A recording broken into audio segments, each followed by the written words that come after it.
White gold presents RCB ಸಮುಚಾರ.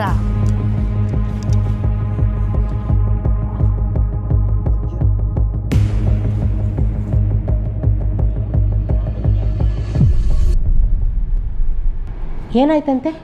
ಅವ್ರ ಫ್ಯಾಮಿಲಿಗೋಸ್ಕರ ticket ಇಟ್ಕೊಂಡಿದ್ರಂತೆ uncle, next ಮ್ಯಾಚ್ದು ಕಾಣಿಸ್ತಲ್ವಂತೆ. ಓ ಪಾಪ, ಮೊನ್ನೆ ಮ್ಯಾಚ್ ಹೋಯ್ತು, ಇವಾಗ ಟಿಕೆಟ್ ಹೋಗ್ಬಿಟ್ಟಿದೆ. ಹಾಗತ್ತೆ, ಏನು ಮಾಡೋಕ್ಕಾಗಲ್ಲ. ಅಂದಾಗೆ ನಾನು ಏನು ಹೇಳ್ತಾ ಇದ್ದೆ? ಅದೇ ಅಂಕಲ್, ಮೊನ್ನೆ ಮ್ಯಾಚ್ ಏನಕ್ಕೆ ಸೋತ್ವಿ ಅಂತ ಹೇಳ್ತಾ ಇದ್ರಿ. ನಾವು ಏನಕ್ಕೆ ಸೋತ್ವಿ ಮ್ಯಾಚು ಅಂತಂದರೆ, ನಮ್ಮವರು 1 ಟಿಪ್ 1 ಆ್ಯಂಡ್ ಕ್ಯಾಚ್ ಹಿಡ್ದಿದ್ದಾರೆ, ಪಿಚ್ ಕ್ಯಾಚು. ಅಂಪೈರು ಔಟೇ ಕೊಡ್ತಾ ಇಲ್ಲ. ಅಷ್ಟೇ ಅಲ್ಲ, ಸಿರಾಜು ಬೌಲಿಂಗ್ ಮಾಡಬೇಕಾದ್ರೆ ಲಾಸ್ಟ್ ಬಾಲ್ಗಿಂತ ಮುಂಚೆ ಲಾಸ್ಟ್ ಲಾಬಾಲ್ ಅಂತೇಳಿ ಬಾಲ್ ಹಾಕ್ಬೇಕು ತಾನೆ, ಒಂದ್ಸರಿನೂ ಲಾಬಾಲ್ ಅಂತ ಹೇಳೇ ಇಲ್ಲ.